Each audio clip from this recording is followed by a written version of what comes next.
Tamil Nadu's Keeladi has become an important archaeological site by now, but the Archaeological Survey of India recently sent a review to archaeologist Amarnath Ramakrishnan on his Keeladi excavation report.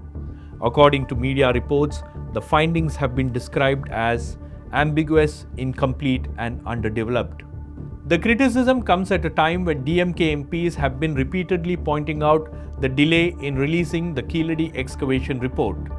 This has raised questions about why the union government is unwilling to release the Keeladi report, and it is also being seen as a delaying tactic. In this week's In Public Interest, I sat down with Sowmiya Ashok, journalist and author of the book The Dig, which captures the story of Keeladi and the politics of India's past, to discuss why Keeladi has become a political flashpoint between the union and the state government and why its findings are being seen as a threat.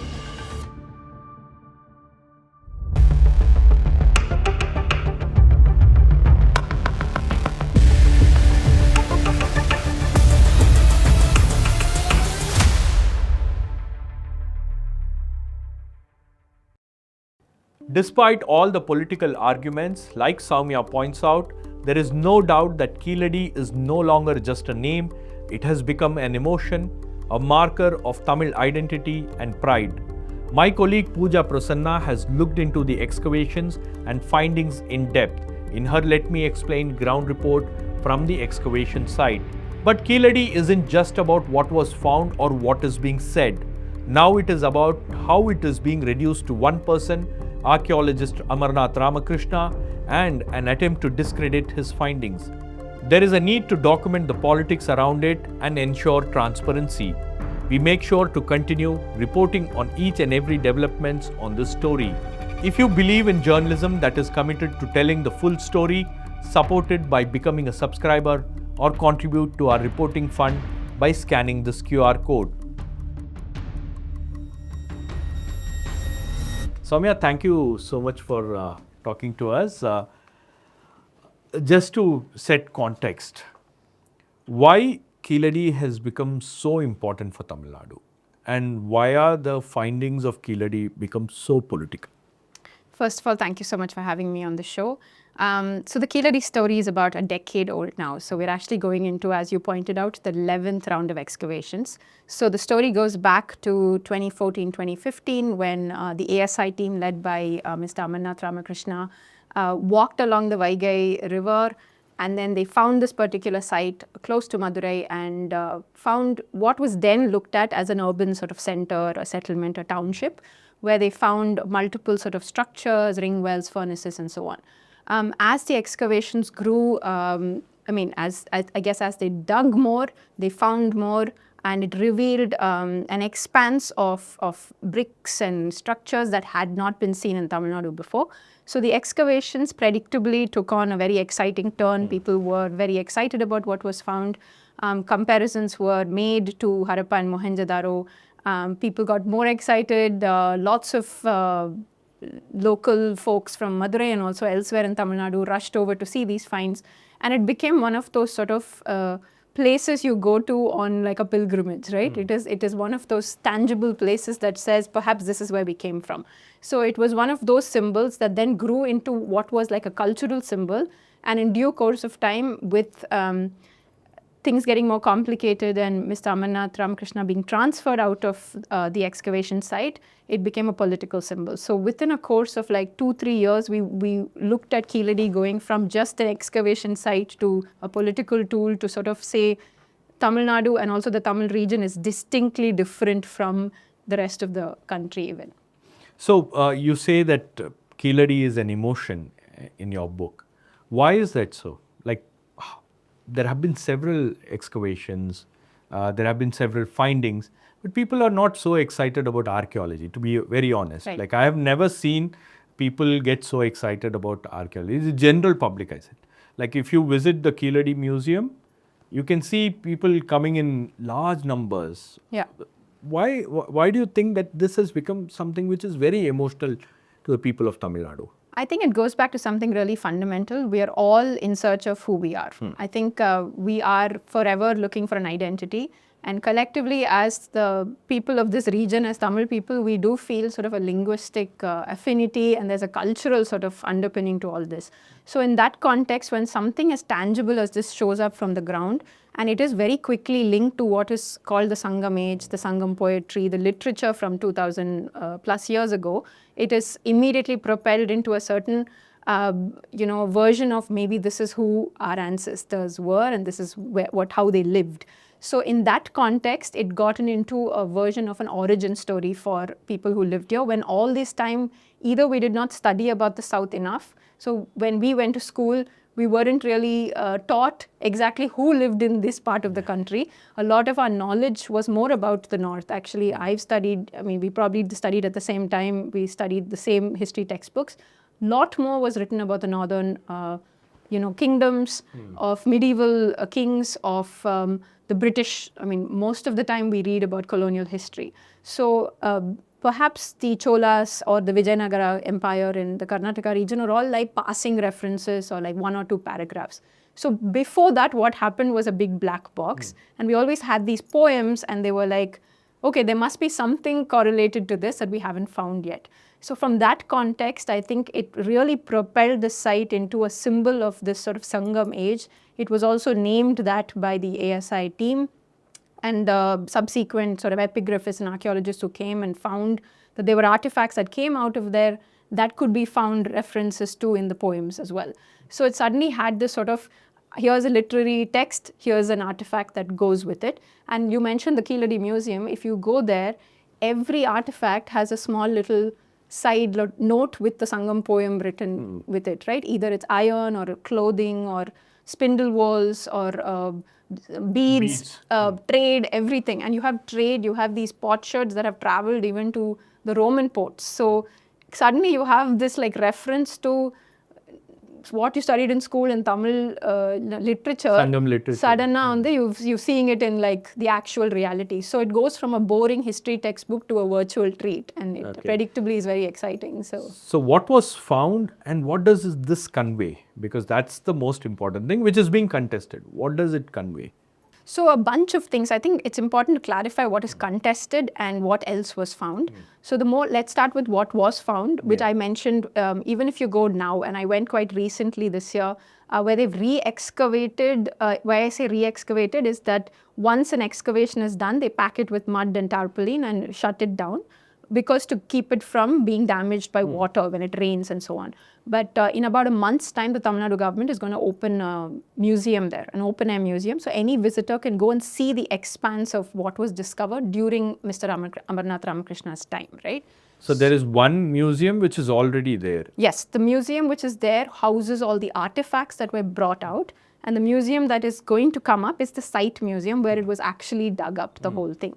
So when I went recently, I saw Keeladi in a way that I myself had not seen all these years, because every time I went back, they were digging another part of the grove. It's essentially in a coconut grove.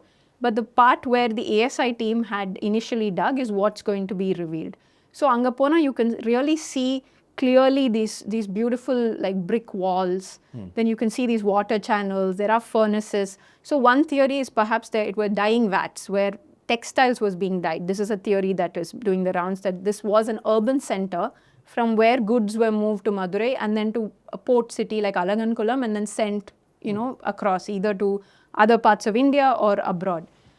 With it came a whole range of artifacts. So I encourage any viewer to go to the Keeladi Museum. We'll just couple of galleries and you get a sense and scale of the kinds of artifacts, whether that's pottery, whether that's beads, whether that's, any implements. But what is contested is the date. And I think that date is what has been a real issue over whether this is as old as the ASI team claims it to be. So the contention is about the 8th century BCE date. And the first set of inquiries that came to Amarnath Ramakrishna was that, are we sure about this date? So in July earlier this year, there was news that 2 experts who had vetted his excavation report, which is about a thick 982-page report, they had read it, presumably they read it all, and they found that this date doesn't match up, or they found that there's no evidence to suggest the urban settlement went back to that particular date. That late. And in their view, it was only from 300 BCE onwards, which is roughly the time of the Sangam age as it's pegged. So the contention was whether it actually went back that late. And to clarify, just after Mr. Amarnath Ramakrishna submitted his report, I spoke to him for an article in Scroll, which I'm happy to link if anybody is interested. And in that, he explained those layers, and he subsequently explained it earlier this year in a BBC Tamil interview, where he talks about stratigraphy. Now, stratigraphy is, there are two ways to date a site. One, you can look at the stratigraphy and see the changes in the mud, and that will reveal how old certain artifacts are. Okay. And Wait, we are just getting a little technical. So, if you can simplify what stratigraphy means. This is simplification, Yeah, given I myself am not an archaeologist. Yes. So, if you read Sowmiya's book, it explains you, the various aspects of archaeology. Sure. So, yes. So, I mean, I think I will also encourage viewers to watch this particular interview. This was a very good interview given by Mr. Amarnath Ramakrishna to Muralidharan sir from the BBC. And he really explains that, and this is again technical, know-how on archaeology. And as journalists, we can only understand this through their perspective. So what they say is what we rely on. And I think that's very important to clarify that I'm not an archaeologist. So anything I've written, even in the book, comes from an expert or somebody who I trust is a good source on this. okay. So with this dating, and I think the issue was that the 8th century BCE date did not have a carbon dating done for it. So carbon dating is heavily relied on to figure out if that is exactly the date that has come up. So adila irukara and the confusion has sort of led to this, is it really that old, please clarify, and so on. So that was the issue. Once the excavation is done, whatever things are found, artifacts are found, the archaeologists have their own, interpretations about it. Yeah. And then what happens? They send those materials for carbon dating to labs. Where does these findings are validated? How it is validated? Because people may not understand. Can you just explain to us how it is done?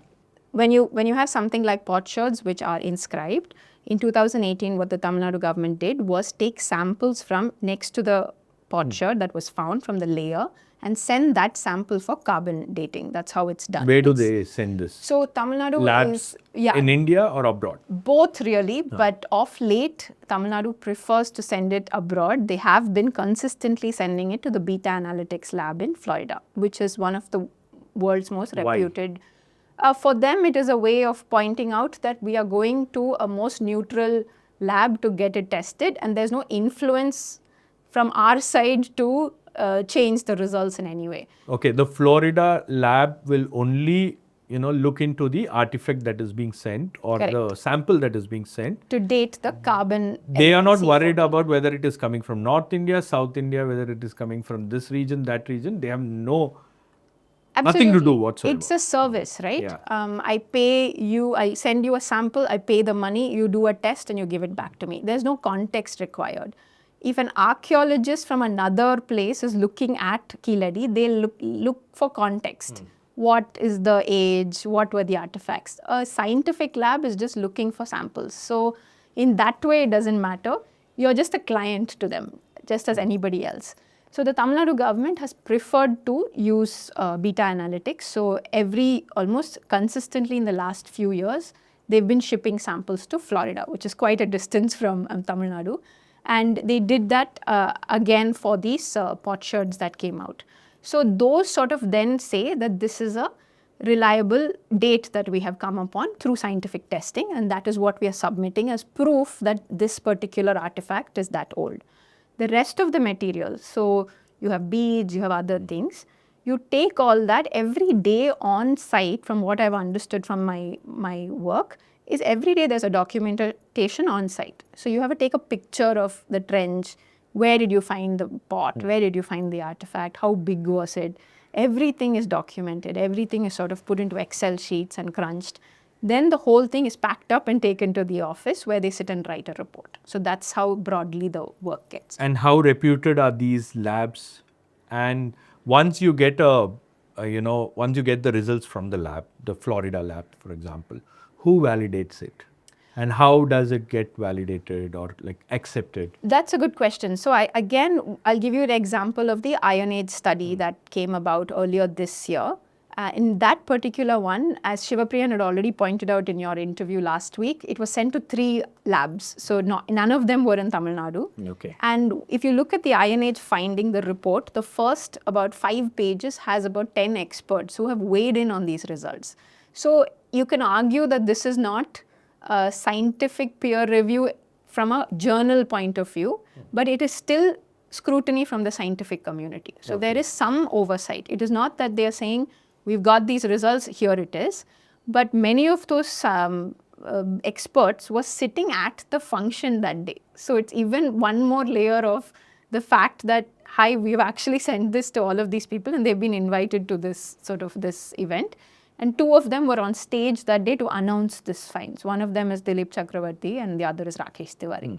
So these... Rakesh Tiwari is the former DG Director General of ASI. That's right. Yes. Who was there during the time that Amarnath got transferred. So yes, I mean, there is very much a sort of optics here, right? There's a political sort of optics going on. But within that, science is like a way of saying we've done our bit in showing you that we are pursuing the scientific route. So is Keeladi discovery being seen as some kind of threat in this current political circumstances, particularly when it comes to when it is related to the civilizational aspect of it? That is how it has been played out at the moment. What I mean by that is this particular discovery did stand out in that it could not be linked to anything else in India, in the sense it didn't have, say, Vedic symbols. And that was pointed out to me a lot in the research, that this is distinctly South Indian. It has nothing to do with the northern riverine plains, right? So this is we have a unique identity. That's the idea of it? Yes. Yeah. And I think a lot of people truly believe that. And it has also been given, I mean, I've seen subsequently that it is called a Tamil civilization. It's called a Dravidian civilization. So there are names also, that people like to call it by. But archaeologists will call it an early historic settlement, which is where you start seeing structures coming up, where there's urban places. So from that context, I think when the finds happened, when the discovery took place, it sort of stood quite prominently opposed to what was known about this area, that perhaps we didn't have structures or urbanization happened much later in South India. But suddenly this site is saying, no, actually around 300 BC, perhaps there were people who lived here who were building with bricks and, So there was an active urban settlement that... That was the conjecture at the time, which was something that stood in contrast to what we believed had happened previously, which is it all first took place in the Gangetic Plains, and then there were people who then moved south and set up shop here, right? So this sort of said, no, we had our own unique second urbanization. We would have studied this in school as well. But our own second urbanization took place, which is distinct to yours. So it became like a symbol of saying, maybe we just don't know enough about India. Maybe there are more stories than we actually have been telling ourselves. So is this also because, Keeladi was linked with the Harappa Mohenjo-daro? So that's how it was, projected. Is that something that became a problem? Yes, in a sense that there was always the popular belief that there were these, that when the Harappan civilization declined, people did move south. That's a popular theory that many scholars in Tamil Nadu and in the south of India believe. So immediately when these comparisons were made, it was a point of celebration that there was a link to what is really the first urbanists of the subcontinent. Those Harappans were the guys who built the big cities, right? They had these granaries and great bath, again, things we studied in school.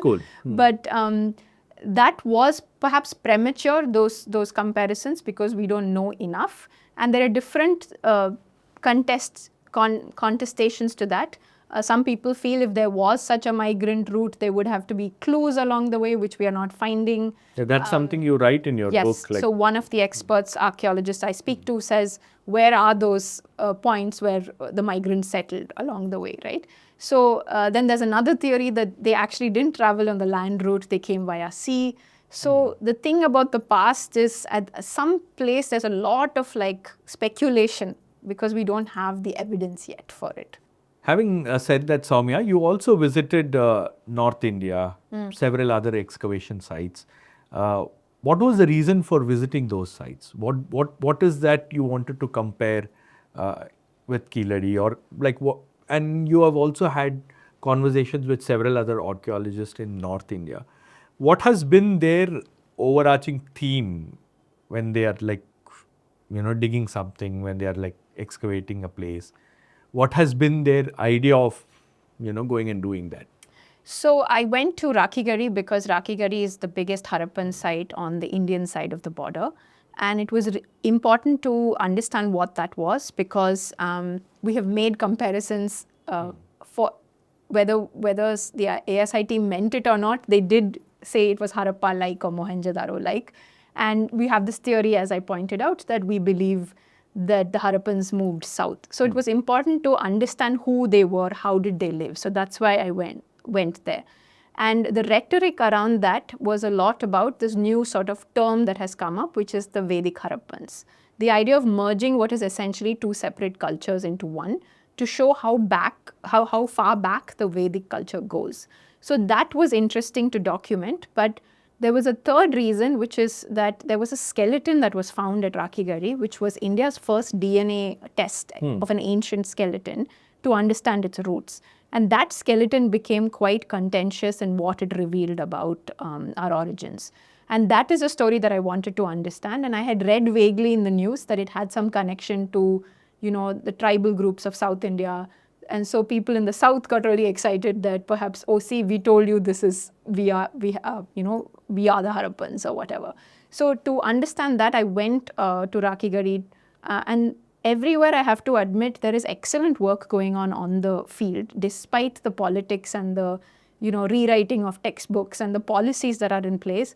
The everyday woman and man who are working on site are legitimate archaeologists, the junior archaeologists who I have quoted extensively in the book, are all doing scholarly good work. So that is something that I really wanted to bring out, that you have this sort of politics of what you want people to understand of your origins, but at the end of the day, you also have good work that's going on about discovering who we were. So there's one thing you write in your book, that excavations are scientific, whatever is being done, but the interpretations are political. To what extent the political climate that is there in this country is influencing, the archaeologist or the archaeology, that like the excavation that's being done? So I definitely believe archaeology is heavily politicized in our country. And I mean, I have written a whole book about it with the subtitle that said The Politics of India's Past. But how it plays out in North and South India is what was really interesting to me. And as I pointed out here, there is a very big push to say that we are bringing in science to point out that we have legitimate results. And there is a certain sort of link to the religious text to say we are, what we discover has some bearing on the literary text, or it is validating our religious text. Vedas, the Mahabharata. And so on. And there's been a concerted effort from the 50s onwards to dig up sites with the epic, it's called epics archaeology, right? Ramayana, Mahabharata sites. So that has been, in fact, actually as a journalist, that has been documented a lot. So for me, the objective was also to see, if I was standing in Tamil Nadu and looking out, what am I able to understand of the rest of the country?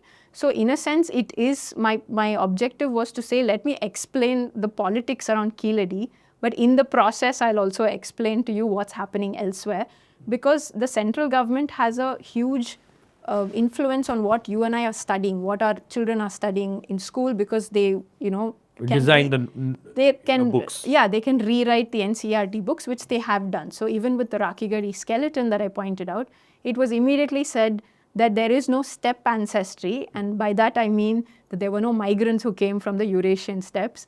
And this is a homegrown, like, Vedic culture is basically from here. So it's a game of like obfuscation, as they say, right? You say many things and somehow the truth is somewhere in the middle.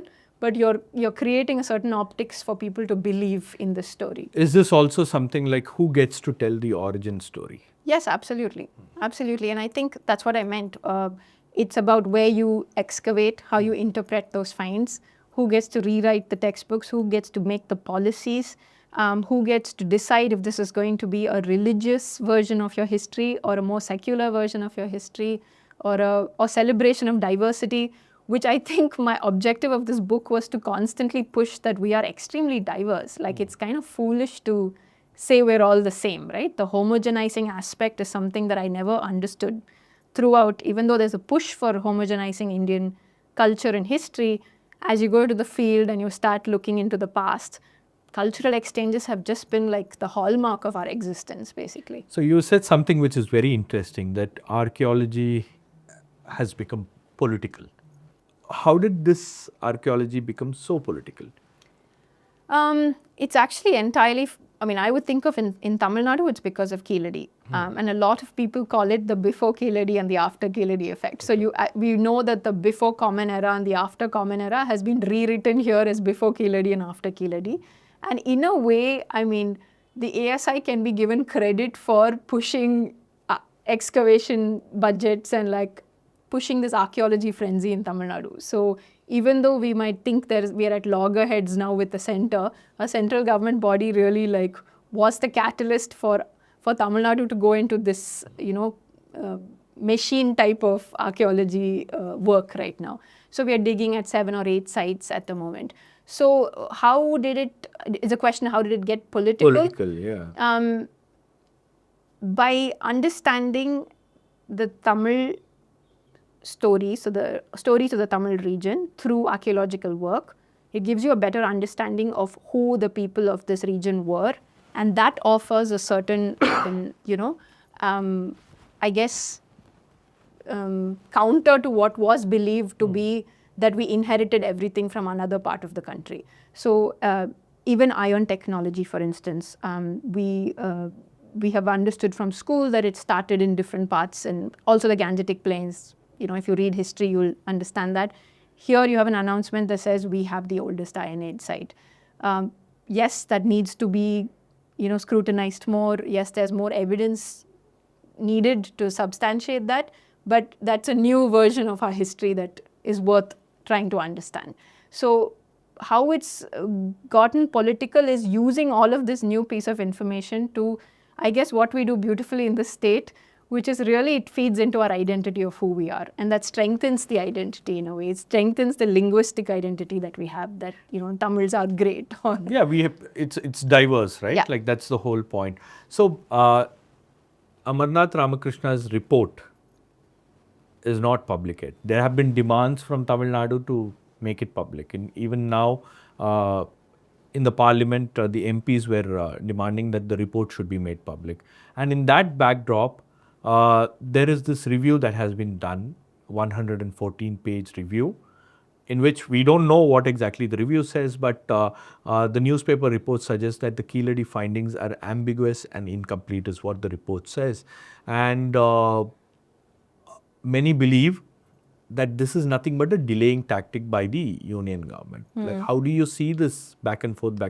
So I've not been able to access the report, just like many of us. It was it appeared in one newspaper, and that has since, propelled and gone to other places.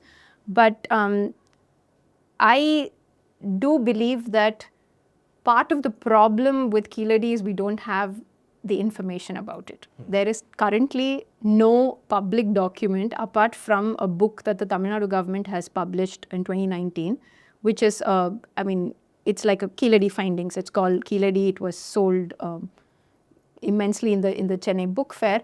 But even the state government is working on putting out an excavation report. So in terms of materials on what is Keeladi, it is actually not available.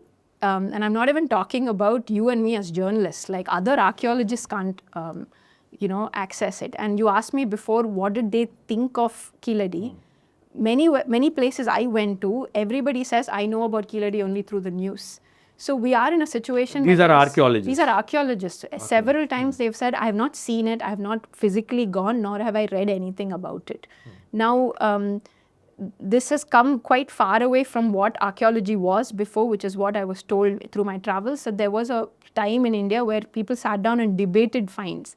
So what is happening in this situation is the story is getting really reduced to an employer-employee fight in many ways.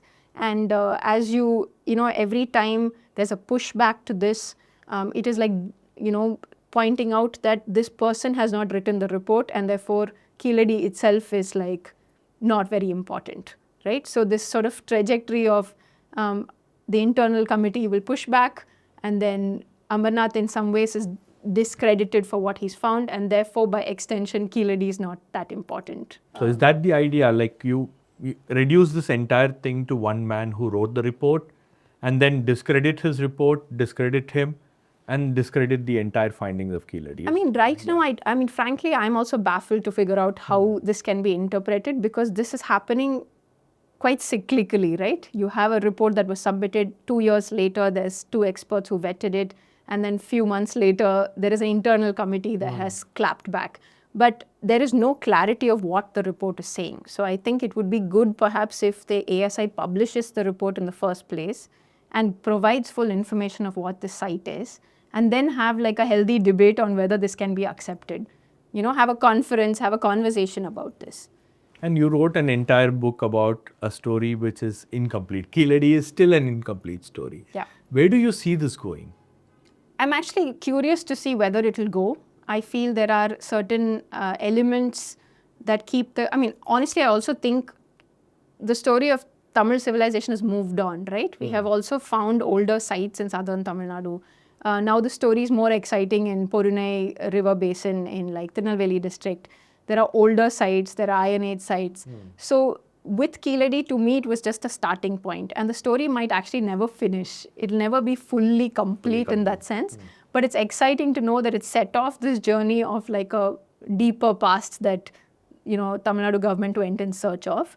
And these are new information that we wouldn't have known. Just in the last 3-4 years, you've had all these new excavations that's telling you more artifacts or more dates on this or that. So what will happen might also depend on who comes to power and whether the next government in Tamil Nadu might be interested in keeping this going also. If this was a Congress government, it would have been different at the center? At the Perhaps. union. Perhaps. And I do think ideologically there is a fight going on here that these excavations sit in the midst of. So it is way more contentious because of that. And Keeladi is political now.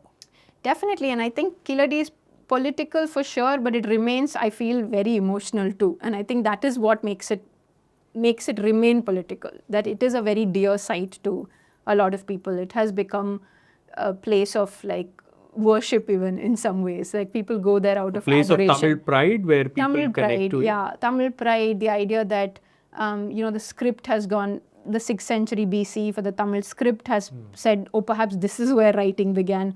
There are a lot of things that I feel are unanswered still, and it will be nice to get that clarity as to, you know, can we do more research on this? Can we conclusively say this or that? But we do live in a world where people love to jump to conclusions about what they believe is their story, and that we cannot help. Right, Sowmiya, thank you so much for joining us and giving us insights on this very important topic. Thank you. Thank you so much.